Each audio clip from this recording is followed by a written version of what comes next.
Asterix lifestyle. I ain't had no choice in this game. I had to boss up. I made profit where you couldn't. Watch the game and understood it. Got a quote to pullin'. Hit a lick on color. Nigga, you turn. Where am I from? I'm from my mama's womb. No. I was born in Queens, New York, but moved to Texas when I was 6, and specifically to a suburb of Houston called Missouri City.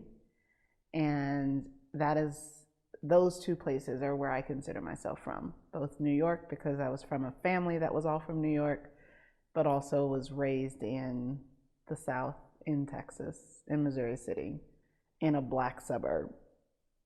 That's where I'm from.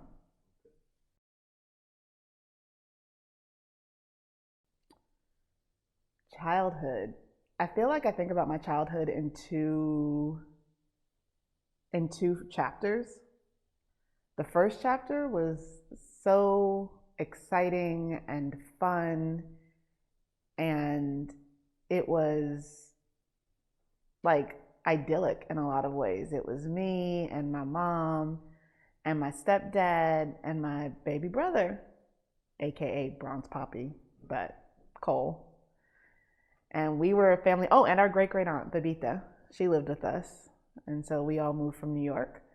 And growing up, it felt like a really good childhood. Like summers, summer trips, vacations. We traveled a lot. We did road trips. We would go camping. Our parents loved to play cards, so every Friday night there would be card nights. Then the kids would do shows.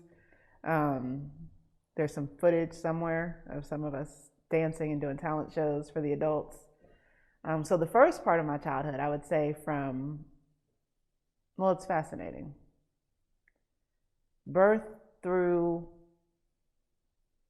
12, 13, I think was fairly standard. It was a decent childhood. And even before I left New York, that part of my childhood, I was really close with my sister. So my biological dad had 3 older kids, but me and my sister were only a year apart. And we would spend a lot of time together. But then when we moved from New York down south, everything kind of changed there. But the family unit that I had in those first kind of 12 years was fairly consistent and stable. And then my mom and my stepdad went through a divorce and everything changed.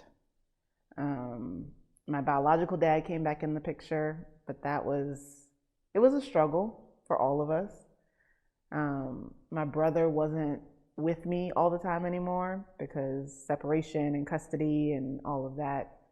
And as I got older, I realized that really impacted me because I never felt like a stepchild until after the divorce, and I realized, oh, I'm the stepchild.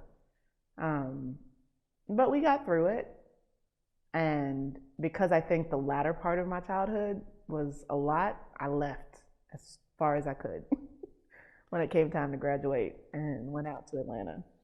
So, but I think that we were blessed because we had lots of experiences and opportunities and were invited to think about the world and its people in different ways. Our mother is a teacher, so we were always learning.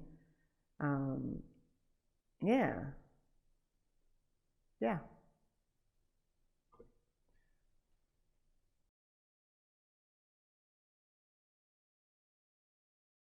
The hardest thing I've ever been through,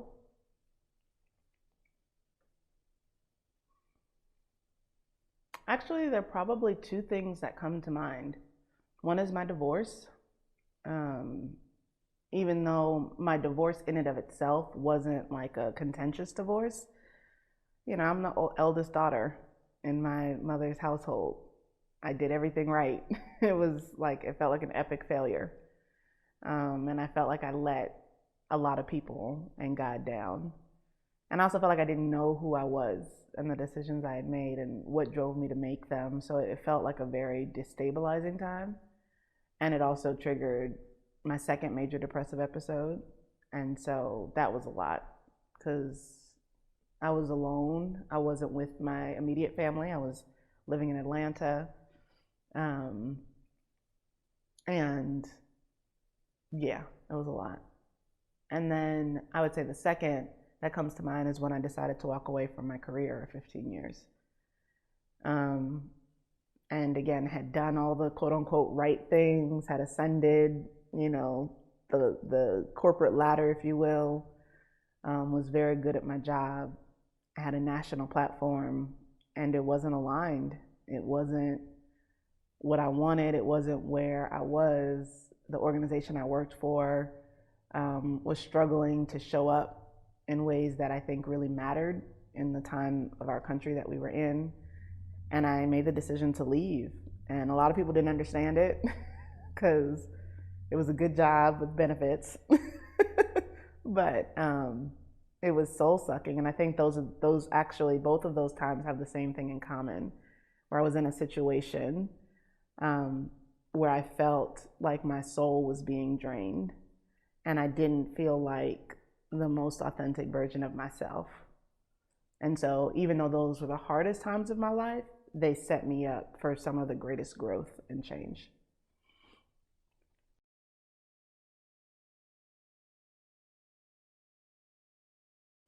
I think with both of those times, I mean, the first with the divorce, I had an incredible community of support in Atlanta, friends and the congregation at the time I was working with. And one of my dearest friends, her name was Amber. She really, yeah, she saved my life to help me get through that. So, community, engaging in healing practices. So, whether that's therapy, I remember at one point when I was in Atlanta and going through that season, I was going to meditate at the Shambhala Center every day at 6 a.m. And anyone who knows anything about me knows that I'm not a morning person, but I was going religiously. Um, I was engaging in physical movement. That's when I started pole dancing. I was a member at an all-female gym. I think getting through those hard times led me back to myself. So I was doing things that helped me get to know myself and fall in love with myself. And I think when I left my job and that change happened, it was community, but it was my family because I came back home. I literally, at 34, 35 years old, moved into my childhood bedroom. And I left everything, like except for my books, my clothes, and my technology. But I had basically left or given away 10 years worth of living on my own, and I came home and my family. So I would say the number one thing for both of them were both of those times that helped me get through were the people in my life, the community, my community of support. I have the most amazing community, stellar friends and family.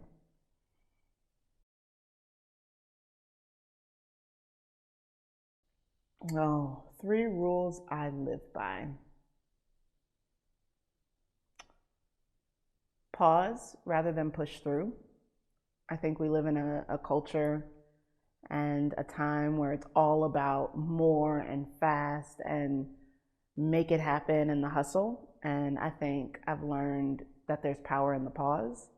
And when we pause, we can be more intentional. And when we're more intentional, we get clarity and grounded, and we can do and move and respond in alignment with who we are. So I would say pause rather than push through.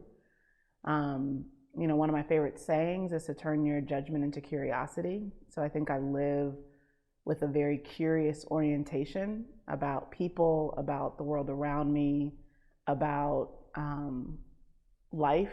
Like I'm curious. I'm endlessly curious. Um, and I would say the third one is to love and to love big. And for me, that means to be bold and intentional and generous in the way that I love myself and others. And I talk about love as that which creates and liberates and brings about healing for individuals and for the collective. So to pause rather than push through, to turn your judgment into curiosity, and to love big.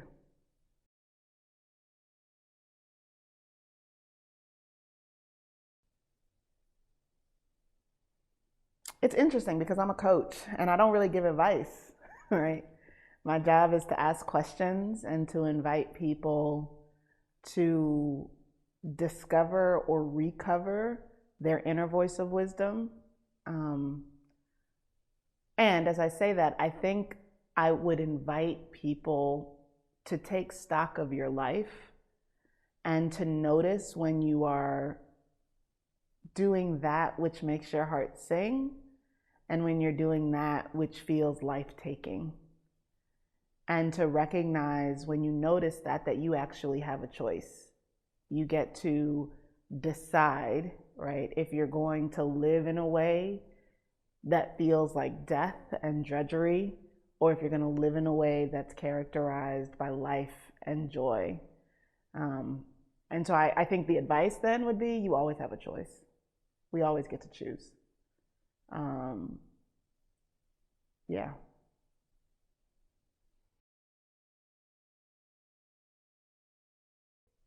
Love! All the love! I want for individuals and families and communities and organizations, right, to embrace what I call a love ethic, a way of being that's rooted in deep care of self and care of the people around you, because I do believe that love can change the world. One of my favorite quotes is by Mother Teresa, and she said that if we have no peace, it's because we have forgotten that we belong to each other.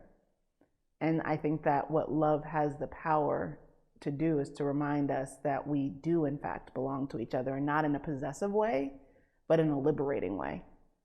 And so that's what I want to see. I want to see people embrace a love ethic, because I believe that when we do that, it creates a ripple effect that makes the world a better place.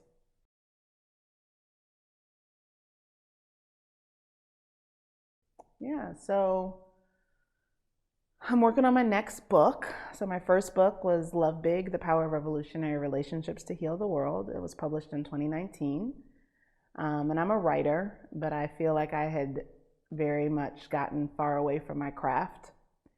And my next book is going to be on intergenerational families, multicultural families, what we can learn, especially from families of color, and how we create new realities and have the power to, especially when we engage the work of healing and connection and practice love. I'm shifting my business, one of my businesses, from kind of a solo entity to an agency, which will happen in 2024, which I'm really nervous about, but I'm excited about. Specifically focusing on working with nonprofits that are seeking to align their intent and their impact with their infrastructure in a way that is connected to their values, to a justice imperative, and that is steeped in a love ethic. Yeah, and I'm sure there's more. There's always something that I'm working on, but those are the things right now. So I'm Love Big Coach everywhere, from LinkedIn to Threads to TikTok, yeah, Facebook, Instagram. I'm no longer on Twitter/X, but Love Big Coach is still the handle. So Love Big Coach. And this is my first Bronz Talk. Peace. Asterisk lifestyle.